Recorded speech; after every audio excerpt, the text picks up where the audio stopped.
Siapa? Kita udah lebih 5 menit. Kita akan mulai saja pertemuan kita kali ini. Silakan sahabat-sahabat semua bisa di on cam kan? Jemput yang mana ya itu?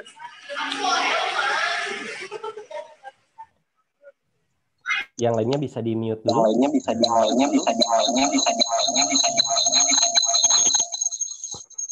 Oke, kita mulai. Kita niatkan ini sebagai bentuk ibadah kita kepada Allah. Pertemuan kali ini kita ikhlaskan karena Allah. Jangan sampai ada dalam diri kita ini menjadi sebuah beban atau keterpaksaan kita, tapi niatkan semuanya ini adalah ibadah kepada Allah. Pertemuan kita kali ini menjadikan sebuah wasilah bahwa kita sekarang melakukan thalabul ilmi. Walaupun hanya dalam tatap maya, tapi tidak mempengaruhi kehusuan kita, tidak mempengaruhi bahwa kita di sini hadir sama-sama untuk melakukan thalabul ilmi. Bismillahirrahmanirrahim. Assalamualaikum warahmatullahi wabarakatuh. Waalaikumsalam. Waalaikumsalam warahmatullahi wabarakatuh. Alhamdulillahil wahidil qahar, al-azizil ghaffar, musarrifil umuri kama yasai wa nahdar, nahmaduhu ala halin lihalin wa na'udzubillahi min ahlin nar. Asyhadu an la ilaha illallah wahdahu la syarikalah wa asyhadu anna Muhammadan abduhu wa rasuluhu la nabiyya ba'dah. Amma ba'du.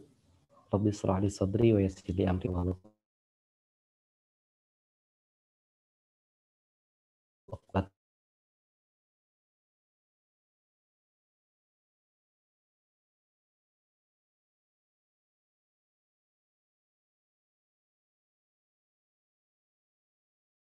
itu bertepatan dengan tanggal 1 November 2020, kita dipertemukan kembali dalam acara FGD Tutorial SPAI Departemen Pendidikan Umum Universitas Pendidikan Indonesia pada semester ganjil tahun 2020.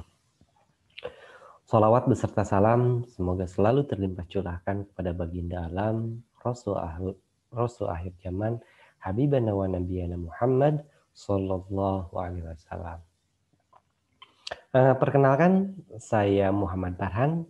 Pada kesempatan kali ini, saya berlaku atau bertindak sebagai moderator dalam acara FGD Pekan keempat, kalau nggak salah. FGD Pekan keempat ini, izinkan saya untuk memandu untuk ke depan tentang pematerian pada kesempatan kali ini. Pada minggu ini, kita mempunyai topik yang sangat menarik. Pertama, kenapa menarik? Karena sebagian kita semuanya pasti mengenal apa yang dinamakan dengan media sosial. Nah, tema sekarang adalah bagaimana ragam problematika komunikasi di media sosial dan solusi alternatif pemecahannya. Kita lihat bahwa sekarang apapun kita, yang namanya media sosial itu udah menjadi kebutuhan buat kita. Media sosial tidak jarang kita jadikan sebuah ajang untuk mencurahkan segala isi pemikiran kita, menjadikan dia sebagai media untuk bertukar informasi dengan yang lainnya. Nah, media sosial sebagai sebuah teknologi pasti ibarat dua mata koin yang di satu sisi mempunyai manfaat, di satu sisi pasti ada membawa mafasadat atau kebaikan dan keburukan. Itu bersatu dalam namanya media sosial yang kita lakukan. Kita lihat akibat-akibat dari media sosial, penyebaran hoax, kemudian cybercrime, kemudian kejahatan-kejahatan, itu dilakukan dengan media sosial. Media sosial dipergunakan orang bisa dimanfaatkan atau malah ada hal-hal buruk yang ditimbulkan dari media sosial tersebut. Sehingga kita harus dengan bijak menggunakan media sosial. Apalagi media sosial, katakan itu media sosial. Kita, ranah privat, selalu diunggah di dalam media sosial. Tidak ada jeda antara ranah privat kita dengan dunia sosial yang harusnya itu kita lebih pandai, lebih bijak untuk menempatkan itu semua. Bahkan Kita sering melihat bahwa yang namanya media sosial dijadikan ajang berkomunikasi yang kurang etis. Banyak hoax berselebaran, banyak berita-berita palsu, bahkan berita bohong itu berseliweran di media sosial. Salahnya kita tidak memfilter dulu, kemudian men-sharingnya kembali. Harusnya kita bisa mensaring, kemudian men-sharing. Ada filtrasi sebelum kita melakukan memperbanyak media-media atau memperbanyak berita dari media sosial tersebut. Nah, pada kesempatan kali ini nanti akan dibahas oleh para penyaji bagaimana ragam problematika komunikasi di media sosial dan solusi alternatif pemecahannya. Nanti akan ada dosen pengampu yaitu atau ada dosen narasumber yaitu Bapak Profesor Dr. Aceng Kosasi MAG. Mudah-mudahan beliau sudah hadir di majelis ini. Dan ada para penyaji, yaitu yang pertama ada Faris Apipudin, pendidikan bahasa Arab. Yang kedua ada penyaji dari Gifarida Fafradana, pendidikan Ilkombe. Dan yang ketiga ada penyaji dari pendidikan teknik elektro, yaitu Dani Herianto. Nah gini, saya ingin dengan jargon dulu nih. Biasanya SPAI, FGD khususnya selalu ada jargon, gitu ya. Nah, gini, ketika nanti saya tanya tutorial SPAI, kalian jawab ya. Kuliah cerdas, kerja ikhlas, selalu istiqomah, Allahu Akbar. Sekali lagi ya, ketika nanti saya bilang FGD tutorial SPAI, kalian jawab kuliah cerdas, kerja ikhlas, selalu istiqomah, Allahu Akbar. Oke, kita tes bareng-bareng semuanya. Coba mic-nya di unmute semua. Semangat ya, biar semangat. Coba tes. Di unmute semua. Ada.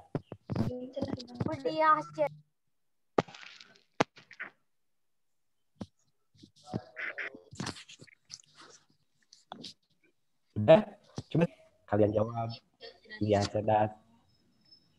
Nah, gitu ya. Kuliah cerdas. Kerja ikhlas. Kuliah cerdas, kerja ikhlas. Nah, nanti kalian jawab. Baik, kita mulai saja. Coba tes dulu mic-nya yang lain. Tes. Udah? Sudah. Oke, kalian jawabnya ini. Kuliah cerdas, ikhlas, selalu istiqomah, Allahu Akbar. Baik, kita mulai bareng-bareng. Kita mulai.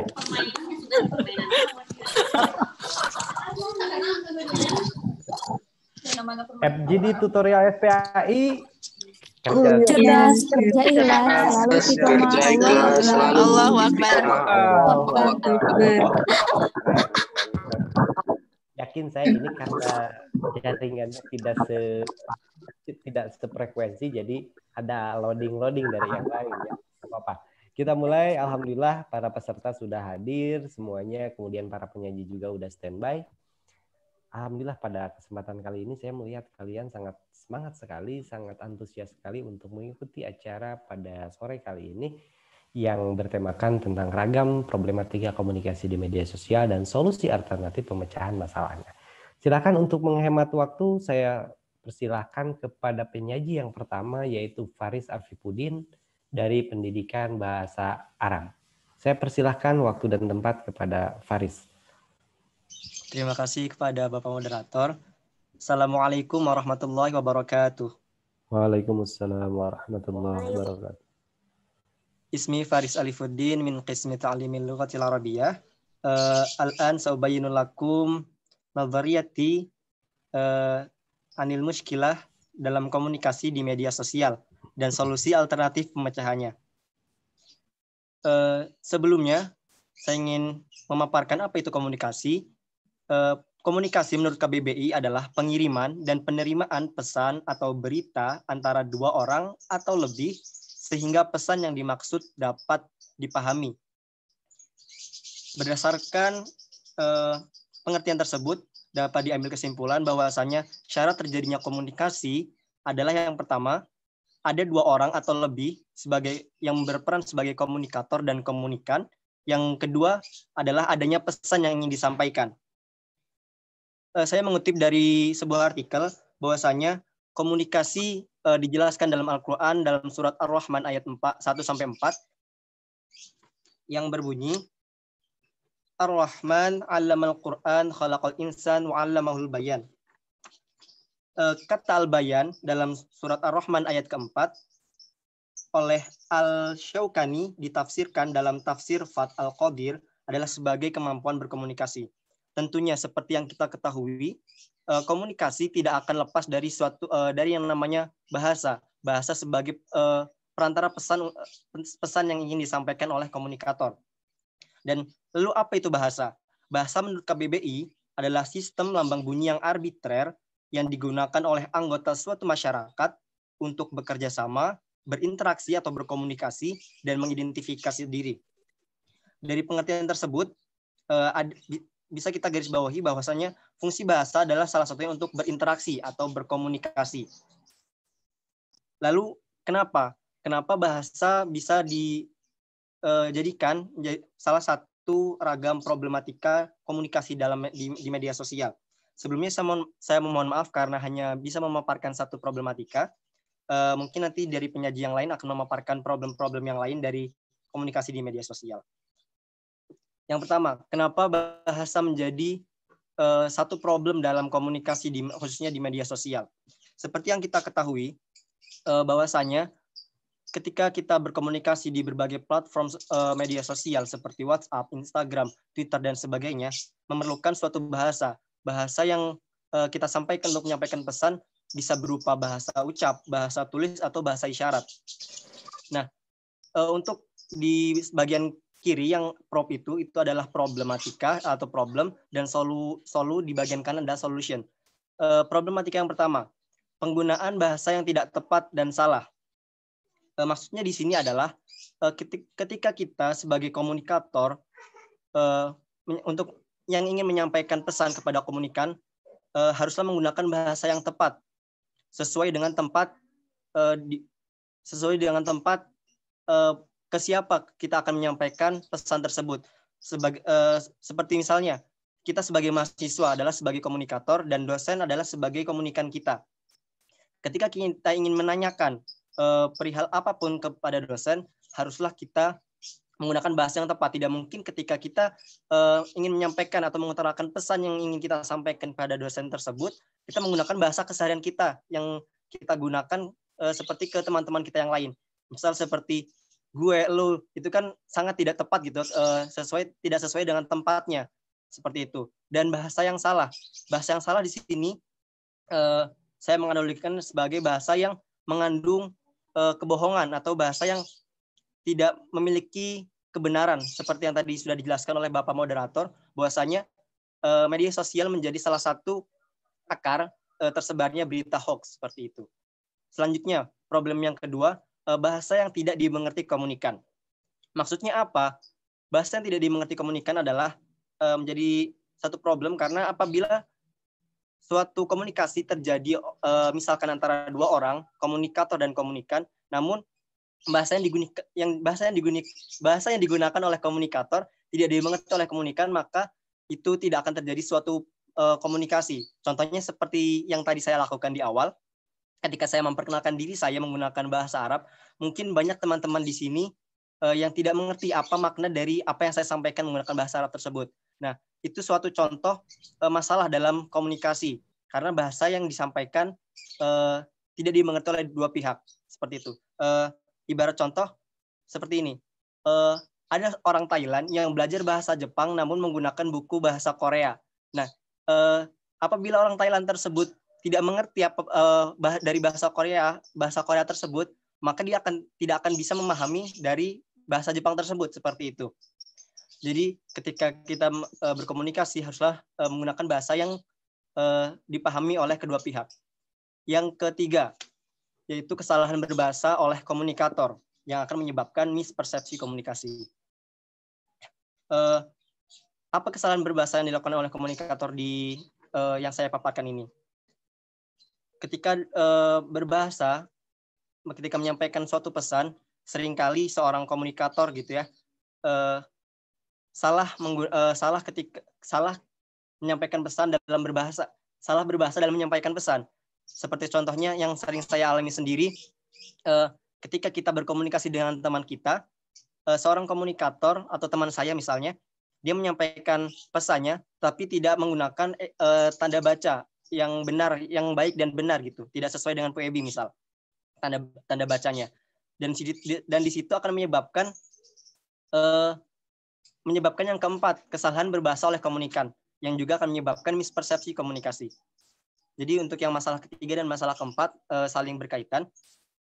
Jika di masalah ketiga, misalkan komunikan atau teman kita menyampaikan suatu pesan ke kita, namun tidak disertai dengan tanda baca yang benar, akan menyebabkan kesalahan membaca dari komunikan. Misal, maksud dari komunikator adalah seperti ini, namun karena tidak disertai tanda baca yang benar, maka komunikan akan menginterpretasikan yang lain dari maksud pesan yang disampaikan komunikator.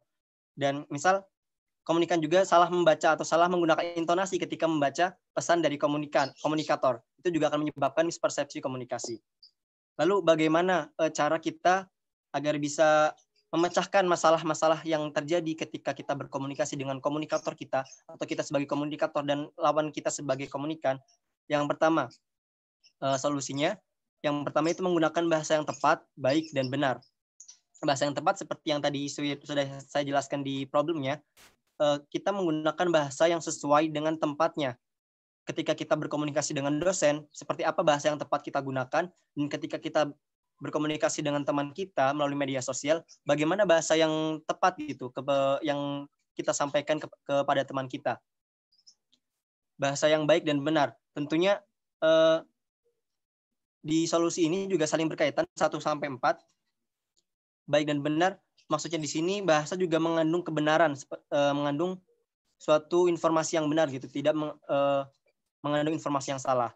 Yang kedua, menggunakan bahasa yang universal. Maksudnya bahasa yang universal adalah bahasa yang dimengerti oleh kedua belah pihak, baik oleh komunikator maupun komunikan. Seperti kita masyarakat Indonesia, jika kita berkomunikasi dengan teman kita yang masih berwarga negara Indonesia, alangkah lebih baiknya jika kita menggunakan bahasa yang sama, yaitu bahasa Indonesia, agar terjadi proses komunikasi yang baik. Namun apabila kedua pihak, komunikator dan komunikan, mengerti bahasa selain bahasa Indonesia, it's okay, tidak masalah, karena proses komunikasi akan tetap berjalan dengan baik asalkan komunikator dan komunikan mengerti bahasa tersebut. Karena syarat komunikasi atau syarat berbahasa, seperti yang pernah saya dengar dari dosen saya ketika belajar di mata kuliah, berbahasa yang baik, ketika kita berbicara bahasa Arab yang baik adalah bahasa Arab yang dimengerti oleh kedua belah pihak, seperti itu. Tidak peduli kaidah yang digunakan itu benar atau salah, yang penting kedua belah pihak paham, seperti itu. Yang ketiga, menyampaikan perkataan yang benar. Ya, seperti yang tadi saya katakan, menyampaikan informasi dengan bahasa yang benar, bahasa yang mengandung kebenaran, seperti itu. Seperti yang dijelaskan di dalam surat An-Nisa ayat 9, yang berbunyi, saya membacakan potongannya saja. Bismillahirrahmanirrahim. Falyattaqullaha wal yaqulu qawlan sadida. Dan hendaknya mereka berbicara dengan tutur kata yang benar. Dan juga dijelaskan dalam surat Al-Ahzab ayat 70 yang berbunyi, A'udzubillahi minasyaitonirrajim. Ya ayyuhalladzina amanu taqullaha wa qulu qawlan sadida. Di dalam kedua ayat tersebut diperintahkan oleh Allah bahwasanya ketika kita menyampaikan suatu pesan hendaklah dengan perkataan yang benar, perkataan yang mengandung kebenaran dan tidak mengandung kebohongan.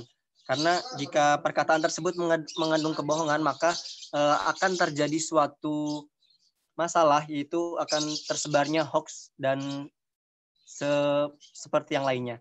Dan yang keempat, solusi yang terakhir, ini adalah solusi dari masalah yang ketiga dan keempat. Apabila terjadi mispersepsi komunikasi antara komunikator dan komunikan, hendaknya janganlah kita sebagai komunikan khususnya langsung tersulut emosinya apabila terutama jika kita berkomunikasi di Instagram atau di WA gitu ya. Jangan langsung tersulut emosinya.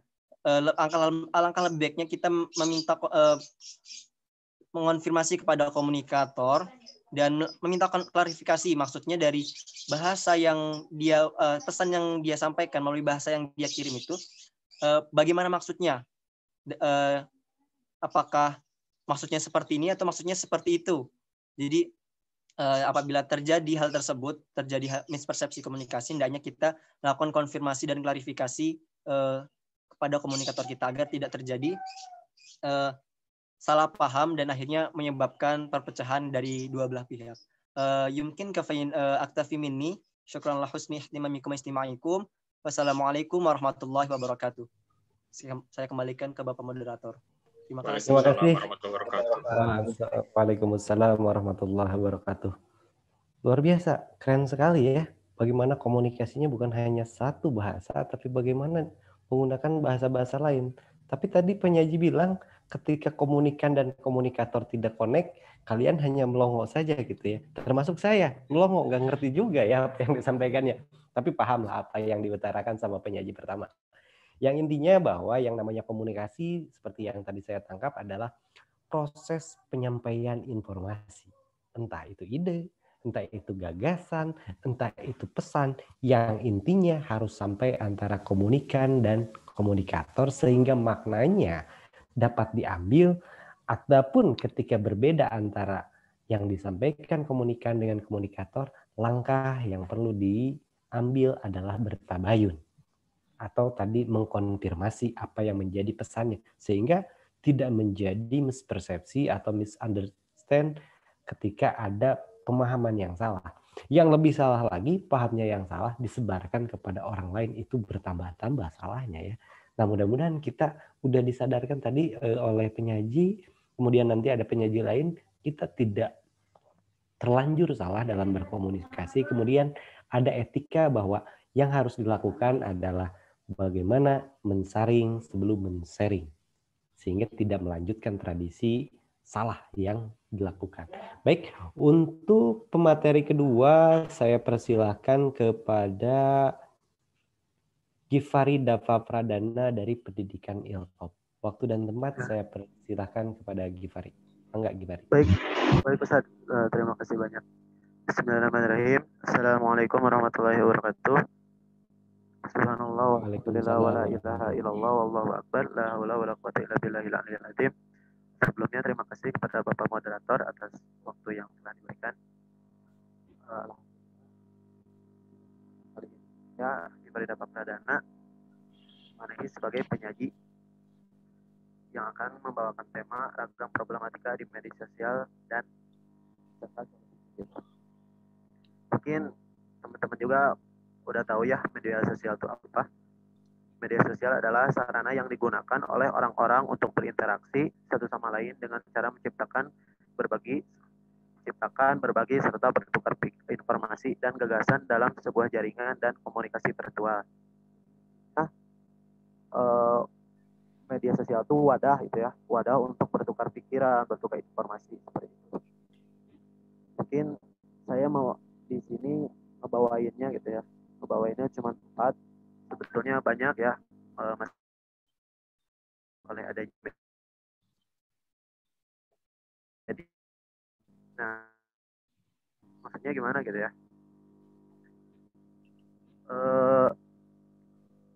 Kan mungkin teman-teman juga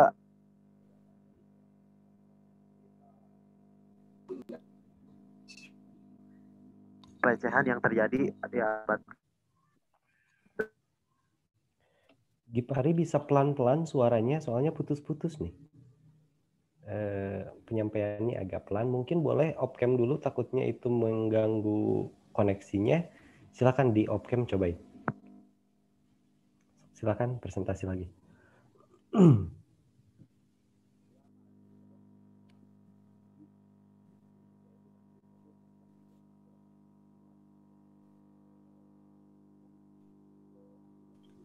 Gifari, suaranya tidak keluar, Gifari. Tes. Nah, Suaranya ada. terdengar, Pak. Ada, silakan dilanjut. Yang kedua, maraknya kebohongan atau hoax. Nah, itu tuh mungkin banyak juga ditemukan di berita juga gitu ya, tentang berita hoax ini, berita hoax tentang itu. Soalnya kan di media sosial juga gak hanya 1-2 gitu ya yang namanya berita atau informasi. Terus yang ketiga, membuat ambigu. Nah, maaf. Maksudnya gimana? Seperti yang penyaji sebelumnya katakan gitu ya, Kang Faris kalau nggak salah. Dengan adanya media sosial ini tuh bisa jadi kata yang kita buat itu, kata yang kita berikan itu miskonsepsi gitu. Ini tidak dimengerti oleh penerima informasinya gitu. Terus yang keempat, banyak orang lebih mementingkan dan percaya dengan opininya sendiri dibandingkan fakta yang ada. Atau ibarat nama keras kepala lah gitu. Jadi menurut saya benar, itu yang paling benar. Seperti itu. Nah, solusinya gimana? Solusinya untuk yang pertama, itu tentang pelecehan, yaitu dokumentasikan semuanya. Maksudnya gimana? Maksudnya ketika posisinya kita sedang dilecehkan gitu ya, contoh gitu. Ketika sedang dilecehkan tuh, kalau sebaiknya gitu ya, sebaiknya dokumentasikan semuanya. Bisa itu screenshot, bisa itu foto, misalkan apapun gitu. Soalnya suatu saat apabila kita diharuskan melaporkan atau misalkan pelecehannya itu semakin besar gitu ya, nah hasil dokumentasi yang kita punya itu laporkan seperti itu. Terus yang kedua, tampil tegas. Maksudnya tampil tegas tuh kita sebisa mungkin membela diri. Membela diri itu dengan cara melaporkan tadi. Atau misalkan kalau misalkan di bawah umur, meminta bantuan kepada orang tua. Jangan hanya diam saja gitu ya ketika kita dilecehkan. Yang ketiga, lindungi dirimu dan saling jaga satu sama lain. Nah, ambil langkah untuk menjaga keselamatan pribadi demi mengurangi resiko pelecehan lebih lanjut. Terus yang keempat, cari bantuan.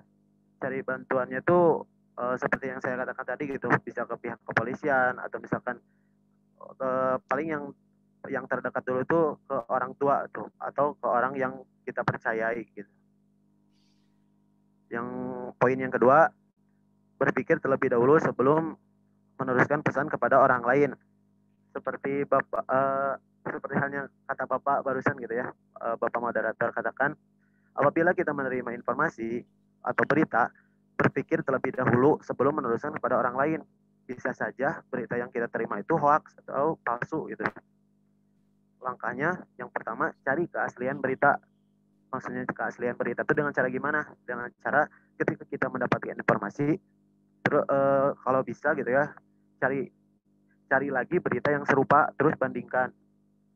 Terus yang ketiga, mengecek sumber berita. Nah, jadi ketika kita mendapatkan berita tuh, sumbernya apakah terpercaya atau enggak gitu. Terus selanjutnya, melaporkan apabila kurang dipercayai, terus terindikasi palsu gitu ya, laporkan. Terus yang kelima, atau poin selanjutnya gitu ya, bergabung dengan grup anti hoax. Teman saya ada gitu kalau nggak salah, dia tuh kebetulan jadi relawan di Pemprov Jabar. Dia grup relawan anti hoax gitulah, bisa seperti itu caranya. Terus poin yang ketiga, gunakan bahasa yang baik dan sopan. Nah, soalnya kan ambigu tuh karena diawali dengan kesalahpahaman gitu ya. Nah, maka dari itu sebisa mungkin kita berkata yang baik, atau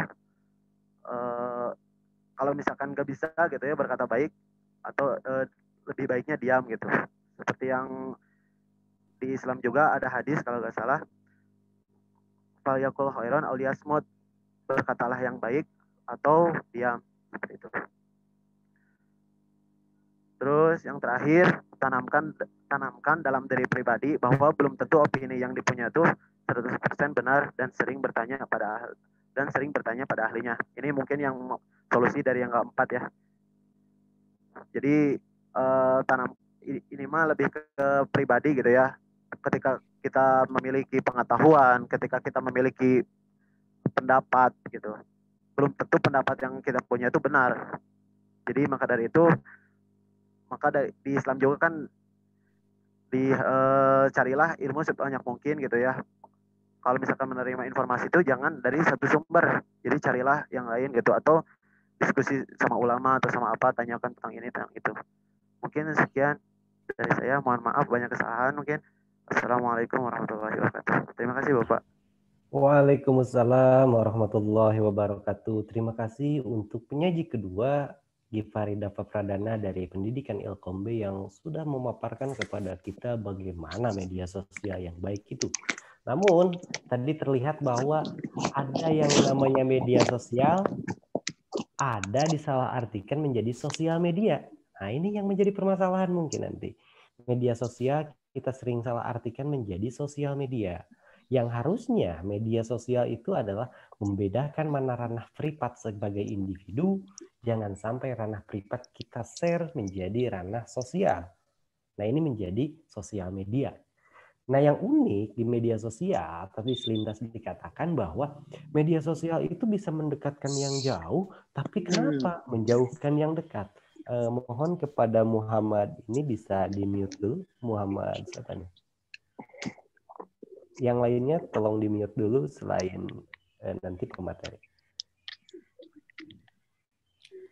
Oke, jadi gitu. Yang pertama itu media sosial. Oh, alhamdulillah telah datang di tengah-tengah kita Wilujeng Sumping Prof. Alhamdulillah udah bisa bergabung. Selamat datang kepada Profesor Dr. Aceng Kosasi MPD yang MAG yang alhamdulillah pada kesempatan kali ini nanti akan menjadi pemateri. Assalamualaikum warahmatullahi wabarakatuh. Sami-sami Pak Farhan. Waalaikumsalam. Hatur nuhun Prof. Parantos nyempatkeun. Kepada host bisa diatur untuk di-mute peserta. Mohon.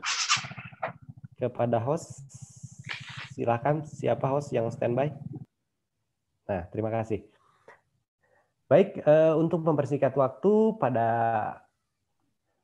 kesempatan kali ini saya akan langsung kepada pemateri yang ketiga, yaitu ada sekaligus yang terakhir nih. Pemateri ketiga, bukan pemateri, penyaji ketiga.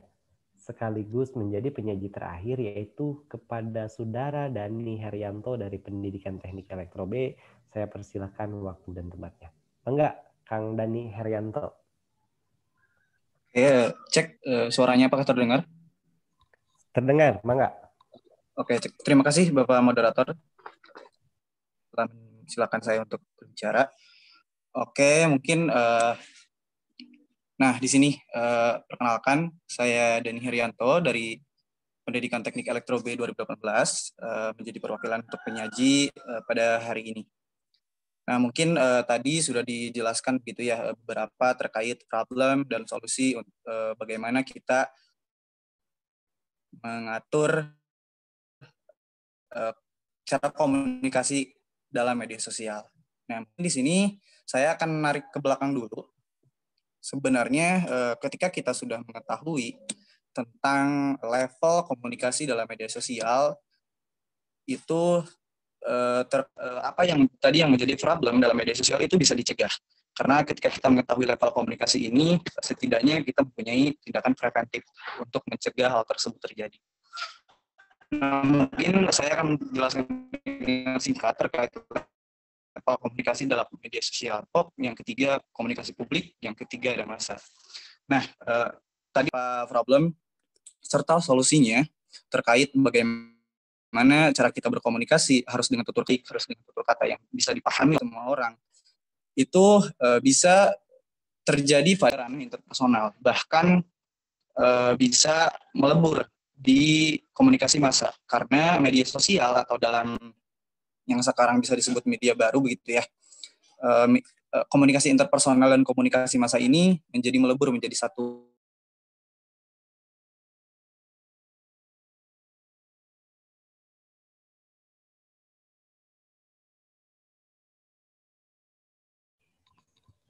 Saudara Dani, masih mendengar suara saya?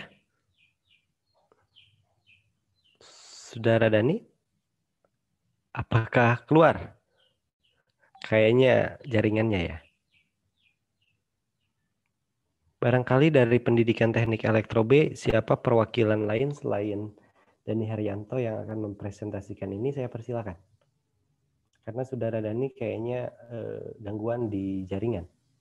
Enggak, saya persilakan buat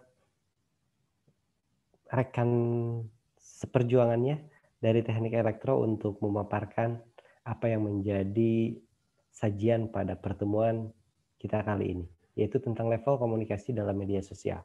Enggak. Buat yang lainnya silakan. Dari kelas Pendidikan Teknik Elektro. Karena Saudara Dani udah live nih kayaknya nih. Silakan, ada dari Teknik Elektro? Enggak. Teknik Elektro, silakan tolong dibantu rekannya karena kemungkinan Saudara Dani, beliau koneksinya terganggu, terputus dan keluar. Silakan buat rekan-rekannya untuk dilanjutkan presentasi Saudara Dani. Mangga.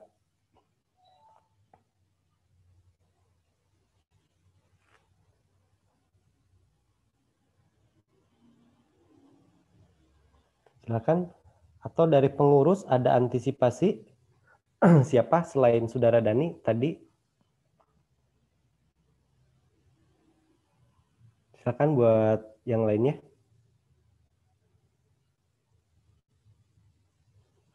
Atau gini, karena Saudara Dani sudah tidak ada, mungkin rekan-rekan, sahabat-sahabat semua bisa melihat sendiri bagaimana tentang level komunikasi itu sudah ditampilkan PowerPoint-nya. Nah, untuk selanjutnya, nanti kalau ada mungkin bisa diberikan sebuah pemaparan lanjutan oleh Saudara Dani, tapi intinya tadi udah diberikan beberapa pemahaman mengenai bagaimana level-levelnya. Nah, untuk selanjutnya, sekarang pematerian mungkin dianggap sudah semuanya mempresentasikan, walaupun tadi Saudara Dani masih belum beres. Sesi selanjutnya, sekarang sudah 4:30 juga, nanti ada pemateri dari Prof. Dr. Aceh Kosasi. Silahkan buat sahabat-sahabat semua yang dari tadi kayaknya udah ingin bertanya, karena semuanya saya yakin sahabat-sahabat semua ini pengguna media sosial aktif. Bahkan punya IG, punya WA, punya Facebook, punya Twitter, punya Feed, punya yang lain-lainnya yang itu selalu digunakan sebagai media sosial sehari-hari dan itu menjadi kebutuhan primer mungkin buat sahabat-sahabat semua. Nah, berkaitan dengan media sosial, kemudian bagaimana ragam problematika komunikasi di media sosial dan solusi alternatif pemecahan masalahnya, silakan buat sahabat-sahabat semua yang ingin memberikan argumennya, memberikan pertanyaannya, memberikan pendapatnya, saya persilahkan kepada sahabat-sahabat semua untuk memberikan komentarnya. Silakan bisa lewat mic ataupun bisa melalui chat di kolom chatting. Sebelumnya minta disebutkan nama, NIM, sama prodi masing-masing untuk nanti diutarakan pertanyaannya. Maka saya persilahkan kepada semua peserta apabila ada hal yang ingin didiskusikan atau ditanyakan kepada para penyaji, saya persilahkan. Enggak?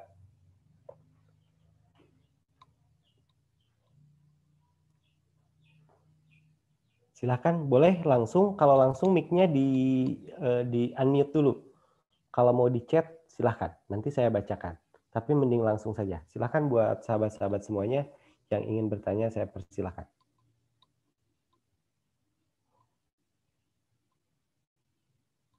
Ini ada dari Teknik Elektro B, IKOR, Teknik Bangunan, Ilkom, Fisika, Bahasa Arab, sama Bahasa Sunda C. Mangga yang ingin bertanya atau ada yang ingin didiskusikan lebih lanjut, saya persilahkan kepada sahabat-sahabat semua untuk menyampaikan masalah atau pertanyaannya kepada para penyaji. Silakan buat sahabat-sahabat semua untuk berkomunikasi dan berdiskusi dalam FGD tutorial ini dengan tema yang tadi disampaikan. Silakan, Dimas mau bertanya, mangga.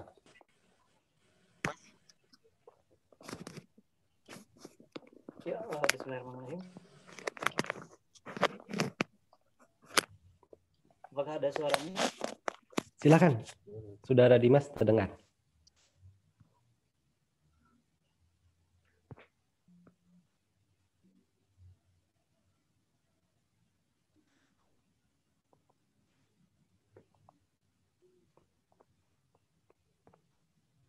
Bangga, Dimas?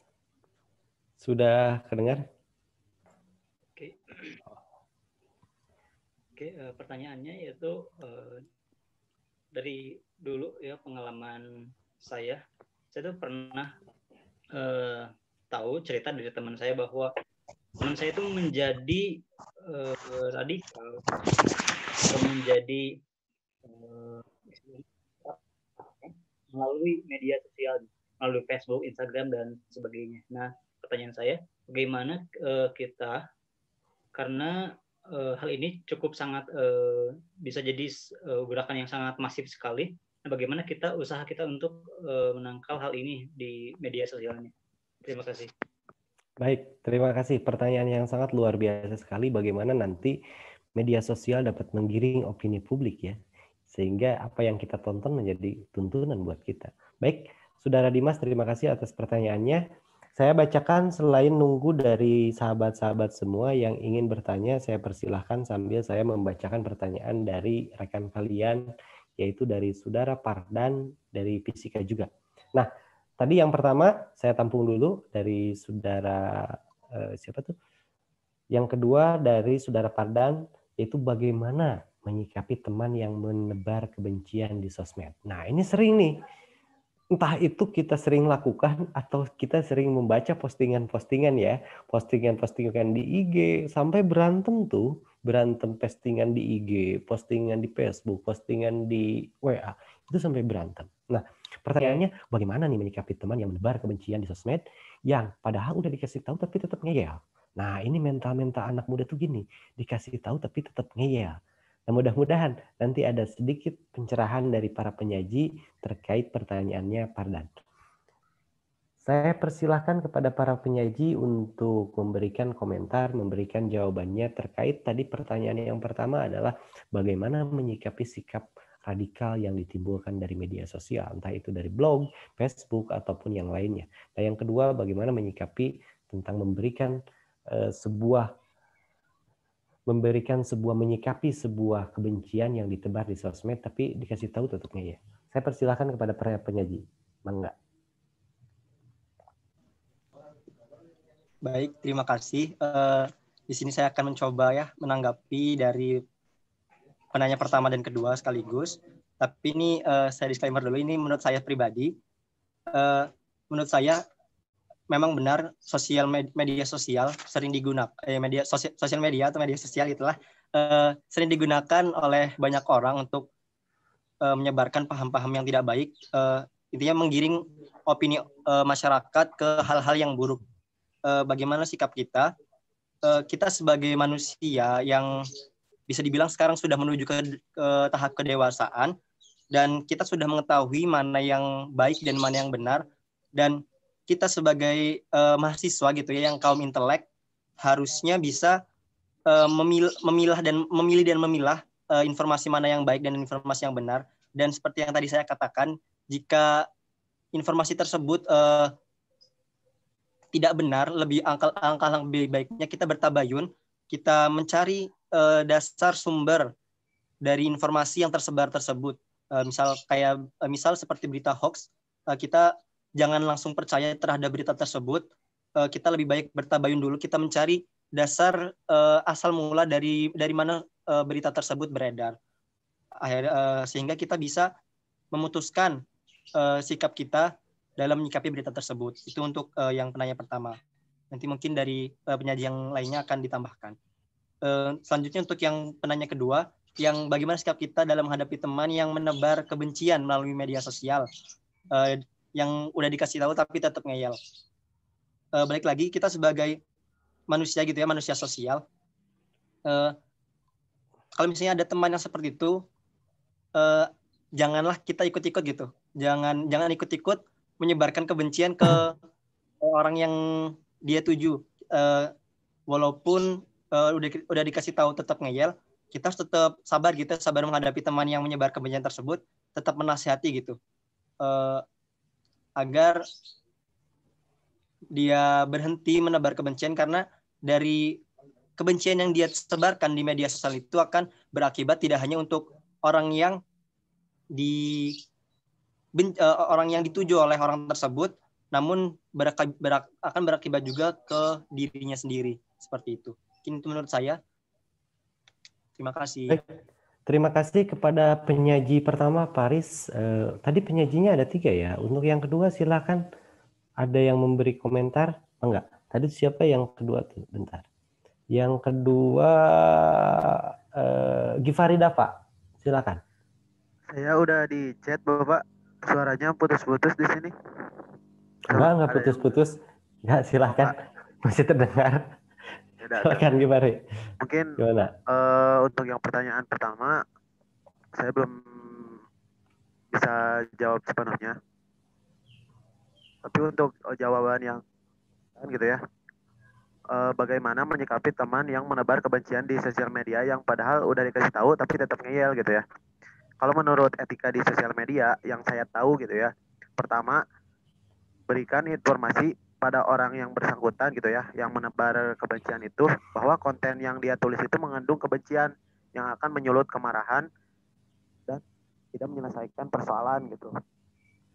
Yang kedua, Anda bisa mengingatkan bahwa selain bahwa hal tersebut bisa dijerat undang-undang ITE gitu. Ketiga, jika tetap keras kepala gitu, kita wajib melaporkan dan memastikan bahwa orang lain tahu bahwa itu adalah akun penyebar kebencian. Tanya. Di unmute dulu, Givari. Itu masih di mute tadi, kayaknya ketekan tuh.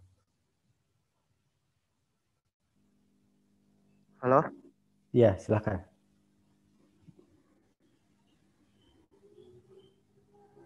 Oh, barusan belum ada. Barusan ke mute sebentar. Sok, silakan dilanjut. Nah, ini mute lagi nih. Baru. Nah, sekarang ada.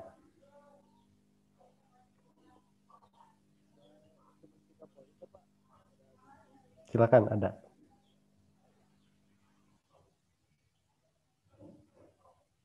Oke, buat yang lain kayaknya Givari terkendala dengan mikrofonnya. Jadi kata beliau bahwa untuk bisa bagaimana ada temannya yang ngeyel, kemudian ada sebuah radikalisme dalam sebuah blog atau media sosial, ada beberapa hal yang ditawarkan oleh dia, yaitu harus memberikan informasi pada orang yang bersangkutan bahwa konten yang dia tulis mengandung kebencian yang akan menyulut kemarahan dan tidak menyelesaikan persoalan. Nah, yang kedua, bisa mengingatkan bahwa selain itu bisa terjerat undang-undang ITE katanya. Nah, yang ketiga, jika tetap keras kepala, kita wajib melaporkan dan memastikan bahwa orang lain tahu bahwa akun itu adalah akun penyebar kebencian. Wah, luar biasa sekali, langsung responsif gitu ya, langsung dikasih tahu ngeyel, laporkan. Luar biasa gitu ya. Baik, buat rekan-rekan semua, barangkali ada yang ingin ditanyakan lagi, saya persilahkan. Kepada rekan-rekan, saya persilahkan untuk memberikan komentarnya atau memberikan pendapat atau pertanyaannya kepada para penyaji. Saya persilahkan. Pertanyaan lagi boleh Pak? Atau nanti? Silahkan. Oh, sekarang aja ya. Bismillahirrahmanirrahim. Assalamualaikum warahmatullahi wabarakatuh. Waalaikumsalam warahmatullahi wabarakatuh. Perkenalkan, nama saya Rizky Ahmad Paujan, NIM 1802285 dari Pendidikan Ilmu Komputer. Sebelumnya suaranya jelas Pak? Oke, jelas, bagus. Nah, alhamdulillah. Nah, jadi yang lagi marak sekarang tuh di media sosial, viral gitu, hal-hal yang seharusnya tidak viral sebetulnya. Jadi banyak sekali hal-hal yang aneh sih menurut saya Pak gitu. Bahasa-bahasa kotor, terus yang mungkin mereka anggap bagus tapi menurut kita tidak bagus, itu marah jadi viral. Sedangkan kan kalau kita ambil pelajaran itu sama sekali tidak ada pelajaran, namun malah mendadak jadi artis, mendadak apalah gitulah. Aneh juga sih sebetulnya di zaman sekarang ini. Nah, pertanyaannya, apakah hal-hal seperti itu ketika kita dimanfaatkan untuk mencari nafkah gitu dengan cara yang aneh juga sih sebetulnya. Apakah itu baik menurut hukum Islam atau gimana tuh Pak? Itu aja sih. Terima kasih, pertanyaan yang keren. Tadi ada yang raise hand siapa? Salsa ya? Nah, Sawa, maaf. Silakan Sawa, terakhir ya. Ini pertanyaan terakhir, nanti kita dengarkan pematerian dari penyaji, kemudian nanti ada pemateri di akhir. Silakan Sawa untuk memberikan pertanyaannya. Waalaikumsalam warahmatullahi wabarakatuh. Saya Salwa Saraswati dari Pendidikan Teknik Bangunan. Izin bertanya, jadi bagaimana caranya untuk meredam emosi pada lawan bicara saat berkomunikasi jika terjadi kesalahpahaman lewat media sosial kan? Nah, cara meredam emosinya bagaimana? Terima kasih. Baik, udah dapat ditangkap? Bentar.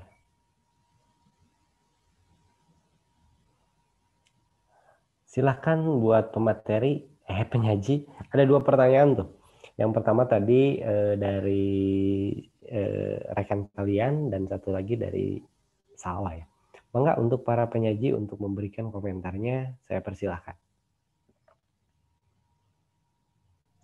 Baik, terima kasih kepada para penanya.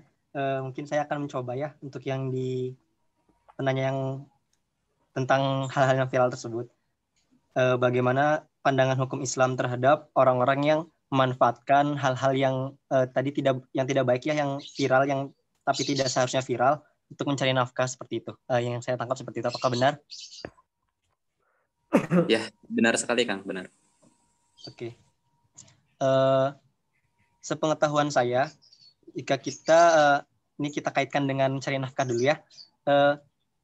Sepengetahuan saya, ketika kita berusaha untuk memenuhi suatu kebutuhan yang baik, misalnya kayak mencari nafkah kan suatu ibadah gitu ya, apalagi untuk seorang suami yang merupakan suatu kewajiban. Sepengetahuan saya, untuk menjalankan suatu kewajiban tersebut haruslah disertai dengan proses yang baik pula. Karena misal kita berniat mencari nafkah, sangat bukan hanya untuk dirinya tapi juga untuk keluarganya. Misal pasti teman-teman juga sering mengalami ya, dapat telepon dari seseorang yang mengatakan bahwa saudara mendapat hadiah 150 juta, misal seperti itu. Nah, mungkin tujuan dia adalah mencari nafkah, tapi tidak disertai dengan jalan yang baik, dan itu akan berakibat buruk tidak hanya untuk dirinya namun untuk keluarganya. Keluarganya yang memakan nafkah dari jalan yang haram tersebut akan memiliki efek ke depannya. Saya lupa, kalau nggak salah ada ayat atau hadis gitu yang menjelaskan bahwasanya jika di dalam perut seseorang terdapat harta yang haram sedikit pun, itu akan menyebabkan apa gitu, saya lupa. Saya pernah membacanya. Jadi alangkah lebih baiknya kalau misalnya kita mencari nafkah gitu ya, khususnya nanti bagi seorang suami, alangkah lebih baiknya disertai dengan jalan yang benar. Seperti itu. Dan untuk yang pertanyaan yang cara meredam emosi,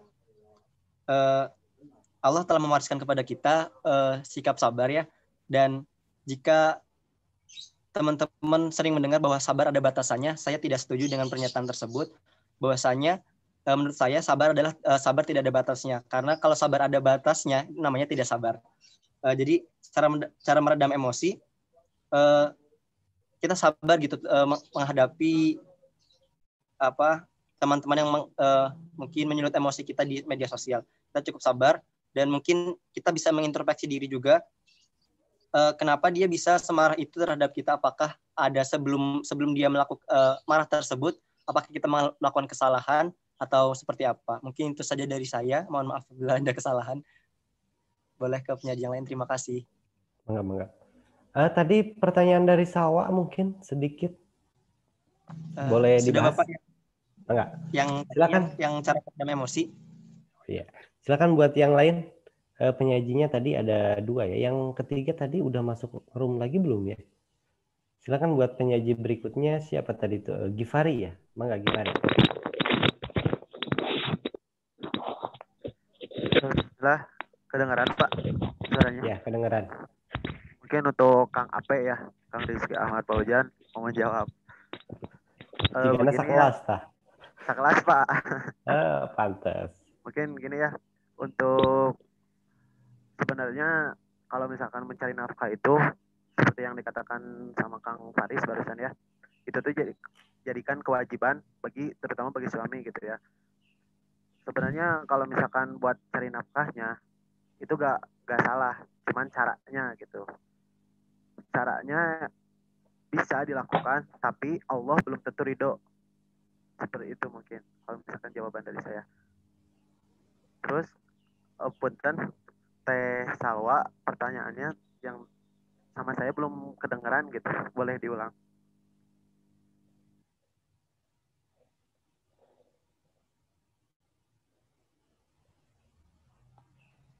Oke, Saudari Salwa masih dengar? Ya, ada. Nah, ada. Dengar? Enggak. Terdengar Teh. Itu ditanya Jadi, sama Kang Gitari. Ya, jadi pertanyaannya bagaimana cara meredam emosi pada lawan bicara saat berkomunikasi jika terjadi kesalahpahaman. Jadi bagaimana cara meredamnya? Masih. Baik, silakan penyaji kedua, Saudara Givari, udah jelas pertanyaannya ya. Bagaimana meredamnya?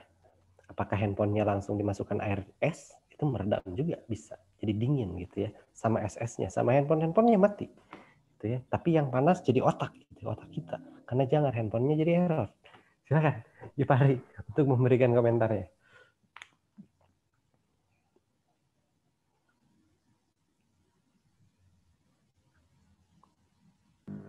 Bismillah, kedengeran? Silakan. Ini pemahaman saya mungkin ya, dan pengalaman juga gitu. Kalau misalkan kita lagi marah-marahnya gitu, ketika kita chatan sama siapa atau misalkan gitu, cara yang saya lakukan tuh yang pertama, kita sebisa mungkin gitu ya, sebisa mungkin jelaskan atau gimana ya, bahwa ini tuh terjadi kesalahpahaman. Kalau misalkan saya mah meskipun ini lagi chatan, tapi ini tuh menuju kesalahpahaman. Kalau misalkan saya sendiri tuh merasa ganjil gitu ya, saya hentikan dulu gitu, bentar gitu. Ini kayaknya terjadi kesalahpahaman deh gitu. Terus jelasin dulu, itu yang pertama. Terus kalau misalkan buat yang marah mah mungkin pribadi ya gitu ya. Kalau misalkan saya mah sementara waktu gak dijawab dulu gitu. Nanti kalau misalkan udah tenang baru dijawab gitu. Soalnya kan kalau misalkan kita sedang marah, hal apapun yang kita lakukan gak akan benar gitu. Itu sepengetahuan saya. Mungkin gitu. Mohon maaf kalau misalkan kurang memuaskan jawabannya. Bagaimana Saudari Salwa, kemudian Saudara Dimas sama Rizky sudah puas dengan jawabannya atau ada hal yang ingin digali lagi atau dipertanyakan lagi kepada narasumber, kepada para penyaji? Saya persilakan. Kayaknya Kang Dimas belum puas nih. Gimana? Ada pendapat atau Kang Rizky? Boleh. Ya Kang Dimas dulu. Silakan, Kang Dimas, mangga. Ya, boleh menanggapi pertanyaan dari Saudari Salwa, Pak? Silakan. Oke, tentang meredam marah. Nah, sebelumnya kajian tentang marah ini sebetulnya harus dikaji dari ilmu pikiran. Dari segi ilmu pikiran, marah itu sebenarnya manusia itu kan punya syarat yang berbeda-beda tentang marah. Dalam kondisi yang sama, manusia yang pertama bisa sabar, dalam kondisi yang kedua bisa marah. Mengapa? Karena dalam pikiran manusia itu punya syarat. Jadi saya itu akan marah ketika titik. Setiap orang punya pemicu yang berbeda tentang marah. Misalnya saya akan marah ketika sikap orang lain tidak sesuai dengan keinginan saya. Orang yang mempunyai syarat seperti ini itu dijamin pasti akan sering marah. Nah, makanya salah satu penanggulangannya selain dari meredam yaitu dari akarnya dulu, dari diperbaiki syarat marah terlebih dahulu. Jadi saya akan marah ketika misalnya agama saya dihina, Rasul saya dihina. Nah, syarat-syarat seperti itu yang harus kita tanamkan dalam pikiran kita. Kemudian syarat-syarat seperti emosional, ya, syarat-syarat yang kurang dewasa. Nah, itu hal yang harus kita bersihkan terlebih dahulu. Karena misalnya kita marah karena seorang, beberapa waktu kemudian itu kalau terjadi hal yang sama, itu pasti akan terjadi marah lagi, terjadi lagi marah lagi. Nah, orang yang sering marah itu hidupnya gak enak. Nah, makanya harus perbaiki dulu dari syaratnya terlebih dahulu. Jadi saya akan marah ketika apa. Nah, ketika apa ini yang harus kita tentukan secara sadar, karena kebanyakan orang mempunyai syarat marah itu tidak secara sadar. Jadi ditentukan oleh lingkungannya, ditentukan oleh apa yang ia apa yang dapat dari lihatnya, dari pendengarannya. Nah, kemudian ketika sudah terjadi marah, apa yang harus terjadi? Nah, nggak bisa kita sabar dong, nggak bisa. Justru ketika orang sabar, kadang sebagian orang tuh kadang makin meledak. Nah, syaratnya dari yang saya pandangi dari ilmu pikiran itu kita yang saya misalnya menggunakan teknik-teknik terapi, hipnoterapi, NLP, EFT dan segala macam, yaitu yang saya gunakan sehari-hari untuk meredam marah, emosi-emosi negatif, dan dalam hitungan menit itu bisa dihilangkan. Terima kasih, Pak. Keren. Kang Dimas kayaknya trainer ya. Motivator juga ya. Nanti saya boleh di terapi deh. Bukan di terapi apa ya?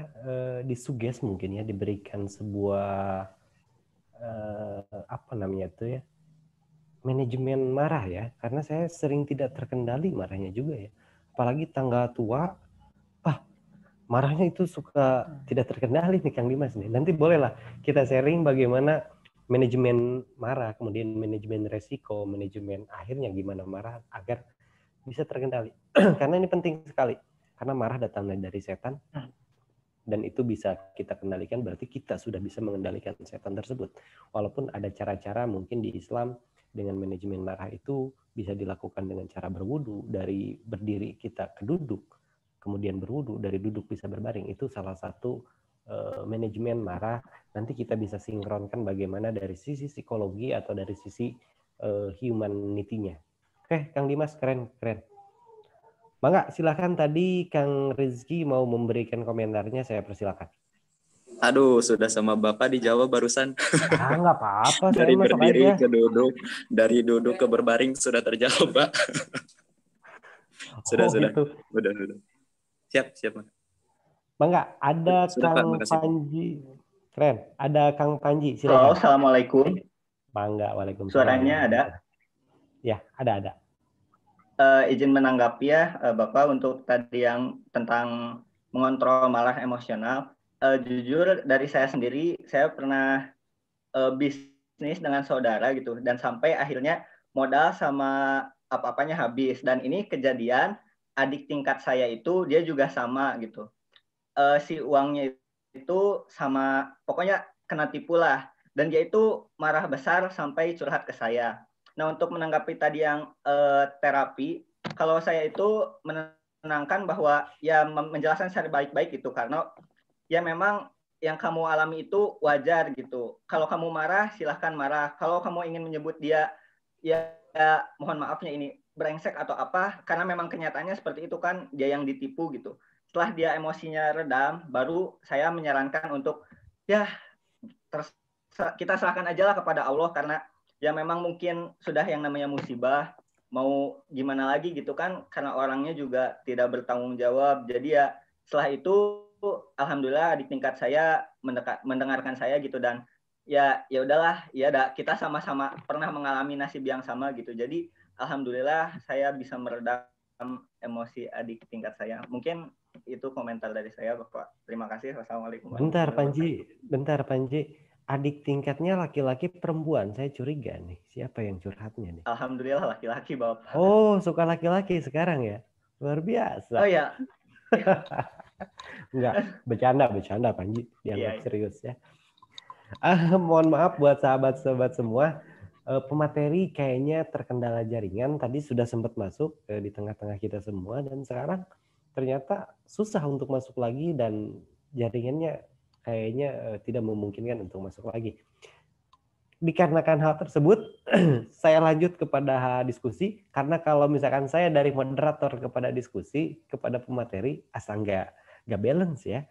Moderator itu moderat itu tengah-tengah. Sekarang saya tidak memihak penyaji, tidak memihak siapa audien. Tiba-tiba dari moderator nggak jual jadi pemateri, saya memberikan statement kan kurang etis juga. Tapi kalaupun misalkan nanti diberikan kesempatan atau ada hal yang perlu kita lakukan lebih jauh atau diskusi lebih jauh, saya insya Allah akan melaksanakan itu semua. Nah, dikarenakan masih ada waktu beberapa menit lagi, saya persilahkan untuk sahabat-sahabat yang masih penasaran nih, jangan berbicara tentang marah, tapi berbicara tentang media sosial, takut melebar.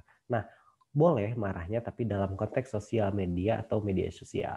Nah, bagaimana cara manajemen marahnya? Apakah misalkan langsung diblok, kalian marahan dengan teman kalian, tiba-tiba IG-nya di-unfollow, itu egoisnya kalian?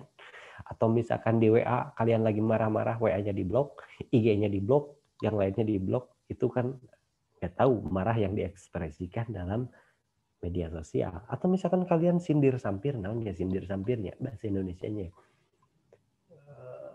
apa ya? Menyinggung, Pak. Menyinggung secara halus di media sosial. Padahal itu ditentukan untuk si A. Si A-nya baper. Terus si B baper. Jadi banyak melebar itu kajiannya.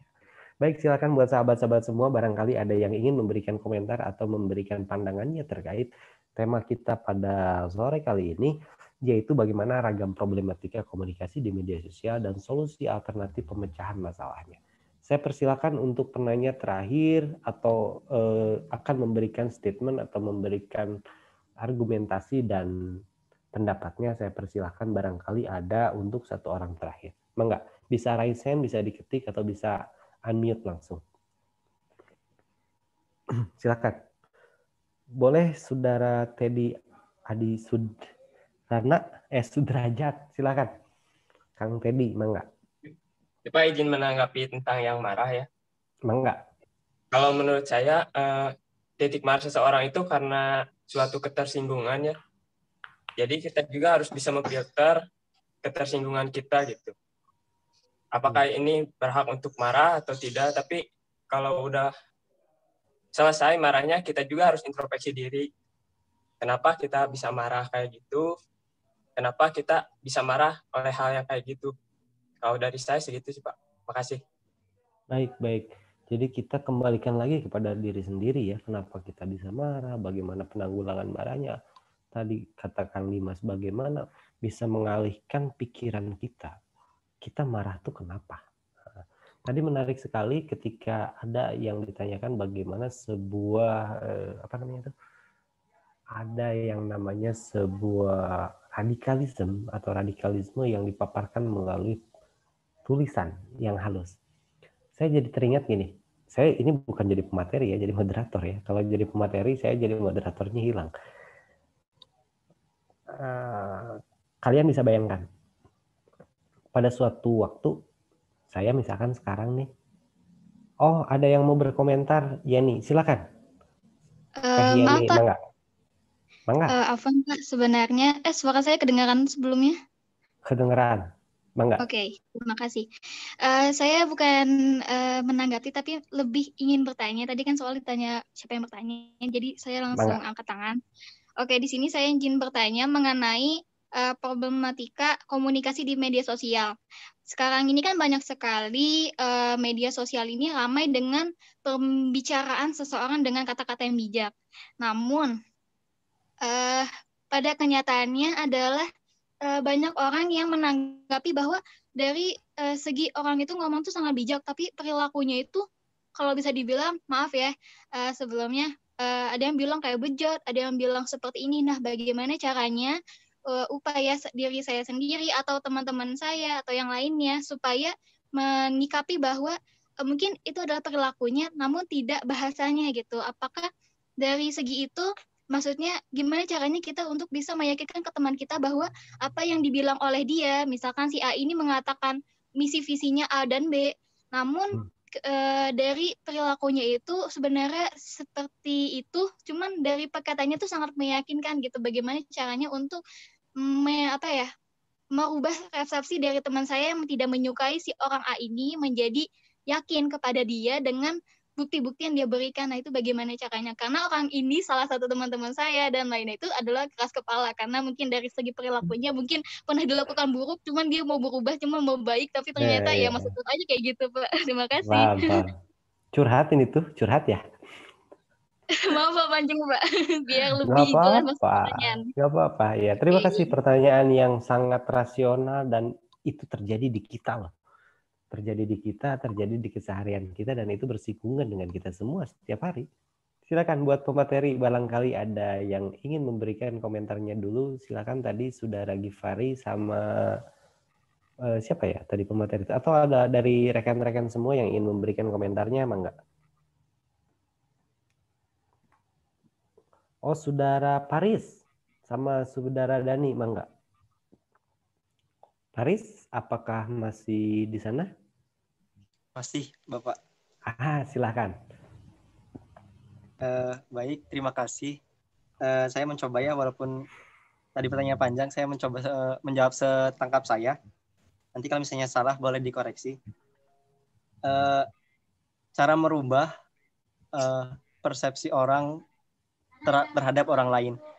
Mungkin memang sulit ya kalau misalnya dari diri kita sendiri sudah menanamkan persepsi yang tidak baik terhadap orang lain, lalu ketika orang lain tersebut ingin berubah dan kita masih belum bisa merubah persepsi kita terhadap orang tersebut. Caranya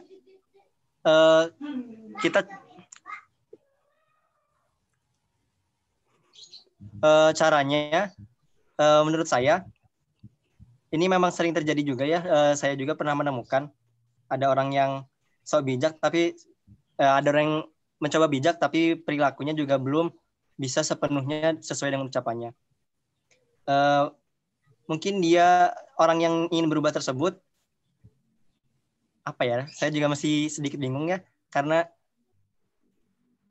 intinya ketika kita ingin mengubah mindset, kita harus bisa mencoba untuk menerima keadaan yang ada sekarang. Kalau misalnya orang tersebut mencoba berubah, kenapa nggak kita coba perlahan-lahan menerapkan mindset persepsi baru ke otak kita, bahwasanya orang tersebut ingin berubah loh, kenapa nggak saya juga mencoba untuk menerimanya seperti itu. Dan untuk yang mencoba berubah juga jangan putus asa. Kalau misalnya emang dari persepsi orang lain belum berubah terhadap dirinya, jangan pernah putus asa untuk terus berbuat baik ya, karena ya kalau misalnya kita berputus asa berbuat baik nanti kita jadi joker gitu ya, karena orang yang baik berasal dari orang yang jahat, berasal dari orang yang baik tersakiti. Jangan sampai itu terjadi lagi ke orang tersebut, karena orang tersebut sudah ingin berubah gitu ya. Dan ya kita sebagai orang yang ada di sekitar dia, kita mencobalah untuk menerima gitu, sedikit demi sedikit. Kalau misalnya memang nanti keadaannya ternyata belum sesuai, ya itu kembali lagi ke diri sendiri sih. Seperti itu. Mungkin itu menurut saya, karena saya belum terlalu mengalami langsung seperti itu, tapi ada di lingkungan sekitar saya. Iya. Terima kasih. Gak apa-apa. Terima kasih penyaji. Baik, silakan tadi penyaji Ginadi atau Dodi. Atau tadi ada yang raise hand. Saya lihat ada yang raise hand, silakan. Jangan lupa buat sahabat-sahabat semua, silakan isi link presensi keluar. Udah di-share di chat. Silakan diisi sebelum nanti keluar. Ada lagi? Silakan. Yang ingin memberikan komentarnya. Silakan, Kang Panji, mangga. Gimana? Yang banyak masalah. Ya. Oh iya. Ya, silakan. saya sendiri suka menuliskan hal-hal ya tentang quotes apapun di media sosial gitu ya. Khususnya ini di Instagram. Tapi saya sendiri masih merasa kalau diri saya pribadi juga belum baik gitu. Cuman pegangan saya hanya satu quotes gitu. Quotes-nya itu seperti ini. Terkadang orang lain bukannya tidak menyukai karyamu, mereka hanya tidak menyukaimu, tidak apa-apa karyamu bukan untuk mereka. Jadi ya selama yang kita lakukan itu benar, meskipun kita belum merasa baik, ya tetapkah lakukan dan berusaha untuk menjadi lebih baik. Mungkin seperti itu. Terima kasih. Keren, Coachna. Keren, Panji. Panji jurusan apa, Panji? Alhamdulillah pendidikan teknik bangunan.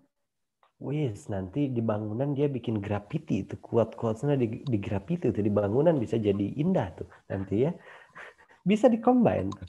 Nah gitu Teh Yani katanya. Tadi ada dari Kang Paris sama Kang Panji bagaimana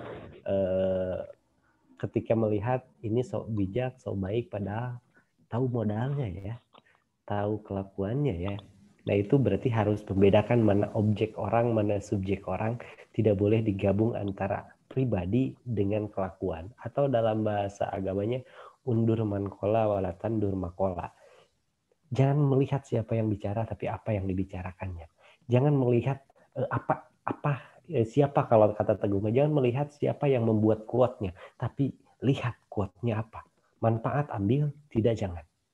Jadi kita tidak subjektif terhadap orangnya, tapi betul-betul objektif terhadap apa yang dia sampaikan, objektif terhadap apa yang dia ingin memberikan yang terbaik buat Yani, dan intinya kita jangan terjebak dengan benci duluan lah intinya.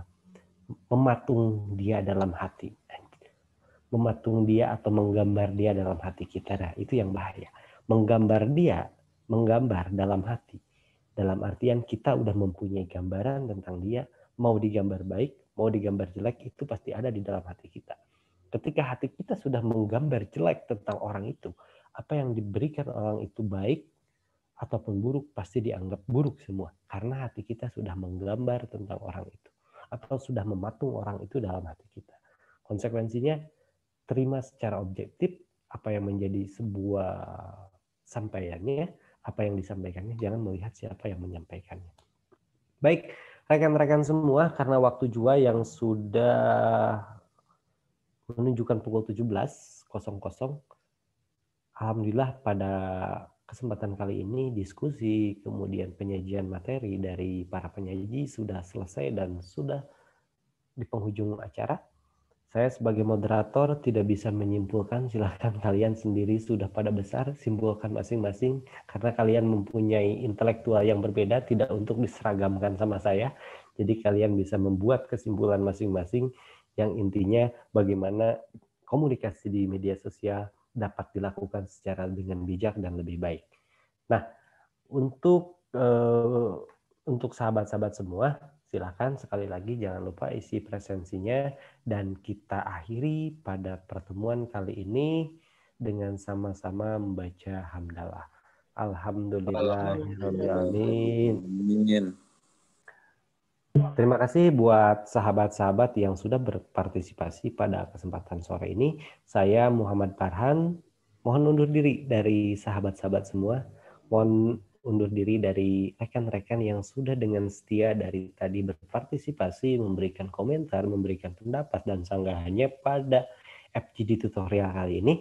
Mudah-mudahan keberkahan menyelimuti atau keberkahan dilimpahkan kepada kita semua yang hadir di ruang kali ini, diberikan sehat jasmani dan rohani, diberikan kebahagiaan lahir dan batin, dimudahkan rezekinya.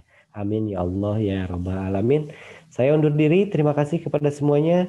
Assalamualaikum warahmatullahi wabarakatuh. Sukses untuk Waalaikumsalam warahmatullahi wabarakatuh. Syukran Ustaz. Sama-sama, saya live duluan ya. Sukses buat kita semua. Bangga Sadayana. Sama-sama.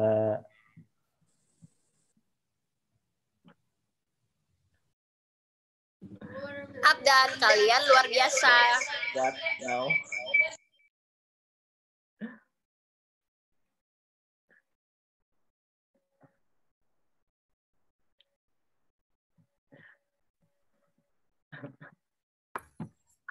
Diingatkan lagi kepada Kang Tete untuk mengisi presensi. Terima kasih. Siap. Tarik sis. Semongko. Gitu loh.